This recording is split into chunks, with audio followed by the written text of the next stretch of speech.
Hello. இன்னைக்கு சுமங்கலி பிரார்த்தனைக்கு பண்ணுவான்னு சொன்னேன் பாருங்க. பொட்டி அப்பம், மேல் மாவு அப்பம் அப்படின்னு சொல்லுவா. அதை இன்னைக்கு பண்ணி காட்டலான்னு இருக்கேன். இதுக்கு தேவையான சாமான்கள் சொல்றேன் பாருங்க. ஃபர்ஸ்ட் அதிரசம் பண்ணிக்கணும். அதுக்கு இந்த மெஷர்மெண்ட் கப்பால நான் 1 கப்பு மாவு பச்சரிசியை ஊற வச்சேன். ஒரு 3 மணி நேரமா ஊறின்னு இருக்கு. அதை வடிச்சுட்டு ஆத்திட்டு இதை போட்டு வச்சிருக்கேன், மாவா திரிக்கணும்னு. இதுல 1 அரிசி நல்லா எடுக்கும்போது ஒரு 3/4 வெல்லம், இதுல அரை ஜலம். இதான் கணக்கு அதிரசத்துக்கு. அப்புறம் ஏலக்காய் பொடி, நெய், பொரிக்கிறதுக்கு எண்ணெய். இப்போ அடுத்து மேல் மாவுக்கு என்ன பண்ணணும்னா, இத மேல் மாவு அதிரசம்னு சொல்லுவா. ஒவ்வொருத்தரும் ஒவ்வொரு டைப்ல பண்ணுவா.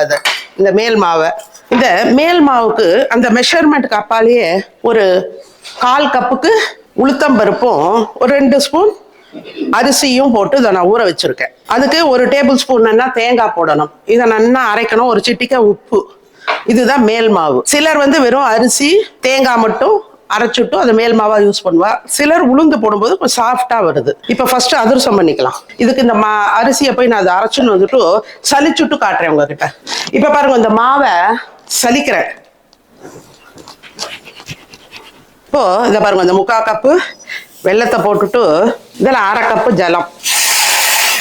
இப்போ இது கொதிக்கட்டும். கொதிச்சு பாகாட்டம் காட்டுறேன் உங்களுக்கு.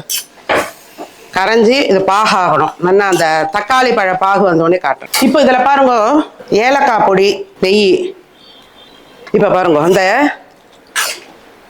பாகு பதம், தக்காளி பழம் முறிஞ்சிடக்கூடாது. இதை நான் அணைச்சுட்டேன். சரியா இருக்கு. இதை பாருங்க, இப்படி எடுக்க வரணும், இப்படி தொய்யணும். இதான் பாகு பதம். இதை உடனே எடுத்து இதுல கொட்டிடலாம். இப்போ சரியா இருக்கும். நான் சொன்ன இந்த மெஷர்மெண்ட்டுக்கு இது கரெக்டா இருக்கும். இப்போ அதுலயே மாவை போட்டு பண்ணாதீங்க. ஏன்னா அந்த சூட்டுக்கு ஒன்றும் இரும்பு வால்லையா இருந்துச்சுன்னா முத்தி போயிடும் பாகு. அதுக்காக வேற பேசல்ல இப்போ இந்த மாவை கொட்டின்னு இருக்கேன் பாருங்க.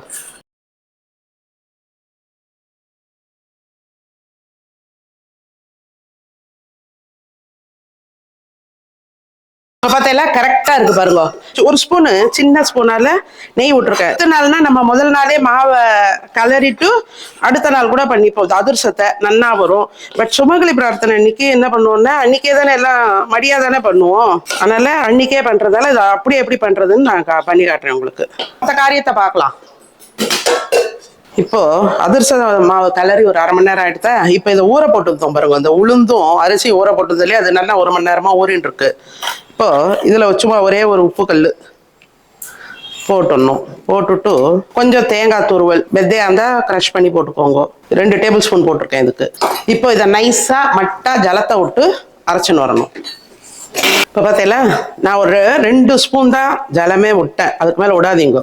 கெட்டியாக தான் அரைக்கணும், நைஸாக அரைக்கணும். ஏன்னா ஆல்ரெடி இந்த உளுந்து ஊறி அதுலேயே கொஞ்சம் ஜலம் இருக்கும் இல்லையா.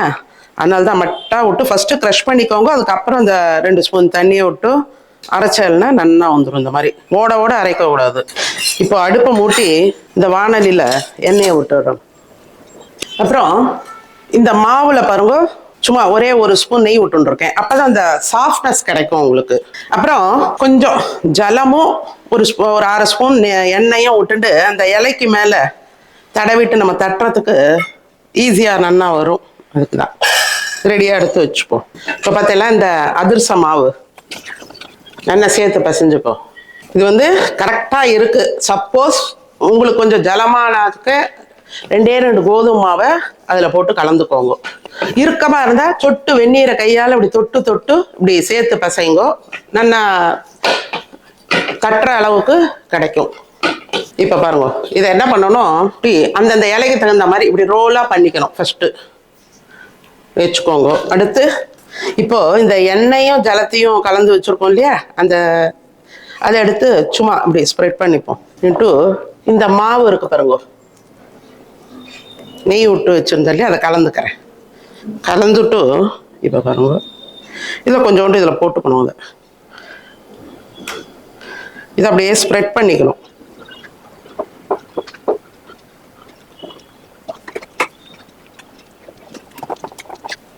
மாதிரி ஜலத்தை கொஞ்சம் தொட்டுக்கணும். தொட்டுண்டு தான் அப்படியே ஈவனாக ஸ்ப்ரெட் பண்ணிக்கணும். முத்தா இல்லாமல் அப்படியே. ஏன்னா உள்ளே இருக்க மாவும் வேகணுமோ இல்லையோ. இப்போ இதை நடுவில் வச்சுடுங்க. இந்த மாவை, அதிர்ச மாவை வச்சுட்டு இதை ஒத்துங்க. அதில் ஒட்டுறது பற்றில இதை அப்படியே ரோல் பண்ணுங்க.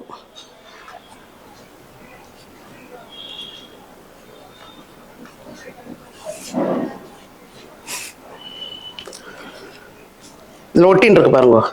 கொஞ்சம் கொஞ்சம் அப்படியே நம்ம மேலே அப்படியே தடவி வைக்க வேண்டியது தான்.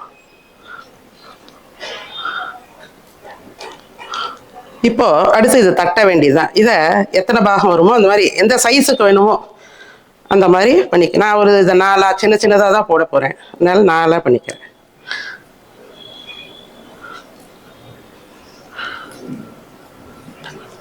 இப்போ இன்னொரு ஏட்டெல்லாம் எடுத்துப்போம்.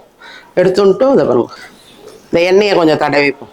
இந்த ஜலத்தில் இந்த மாவை எடுக்கணும். எடுத்து இதை பாருங்க,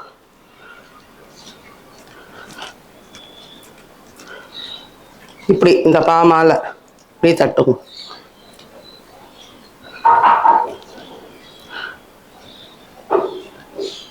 ரொம்ப தடிமன் வேண்டாம், ரொம்ப மெலிசாவும் இல்லை, ஓரளவு பண்ணிக்கோங்க. இப்போ எண்ணெய் காஞ்சதும் சின்னதாக வச்சுக்கணும்.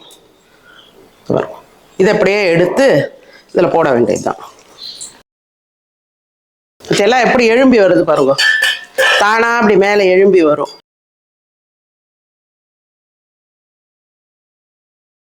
மீடியம் ஃப்ளேமில் வச்சுக்கோங்க. நல்லா எப்படி உப்பி வருது பாருங்க. அப்புறம் இதை அப்படியே திருப்பி போடுவோம். இது முதல்ல போடுறதால அப்படி இருக்குது. அடுத்த பிறகு சர்றன்னு பொரிஞ்சிடும். ஒன்று கூட எண்ணெய் காய்ஞ்சிருக்கு இல்லையா.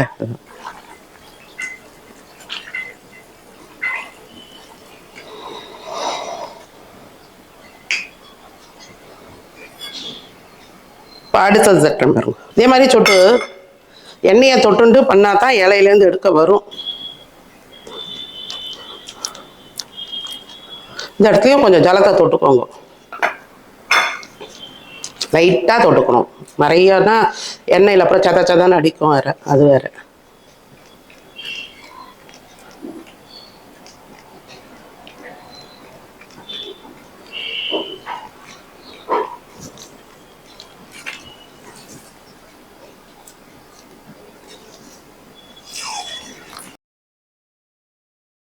என்ன பூரி மாதிரி உப்புறது பாருங்க. என்ன தீ மட்டும் பார்த்து வச்சுக்கோங்க, குறைச்சி இல்லை மீடியம் அந்த மாதிரி பார்த்து பார்த்து தான் வச்சுக்கணும் நம்மளே.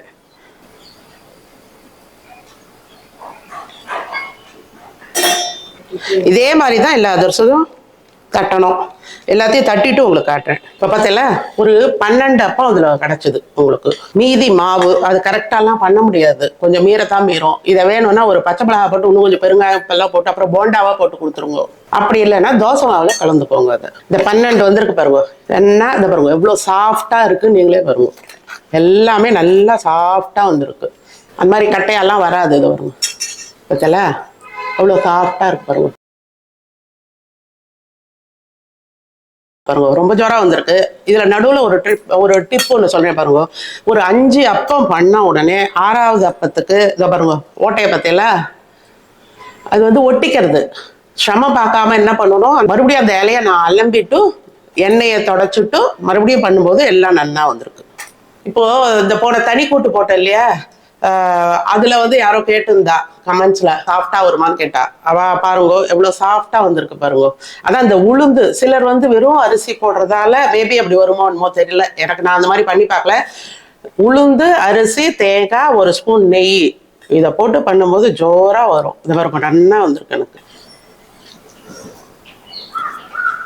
நான் எல்லாரையும் ட்ரை பண்ணி பாருங்கன்னு சொல்லலை, ஏன்னு வச்சுக்கோங்க இதெல்லாம் கொஞ்சம் சிரமப்பட்டு பண்ற காரியம் தான். அதனால விருப்பம் இருக்கவா வழக்கம் இருக்கவா பண்ணி பாருங்க. பண்ணி பார்த்துட்டு நல்லா வந்ததுன்னு கமெண்ட்ல போடுங்க. என்னோட வீடியோஸ்லாம் பிடிச்சிருந்தா லைக் பண்ணுங்க, ஃப்ரெண்ட்ஸ் அண்ட் ரிலேட்டிவ்ஸ்க்கு ஷேர் பண்ணுங்க, சப்ஸ்கிரைப் பண்ணாதவால சப்ஸ்கிரைப் பண்ணுங்க. தேங்க்யூ.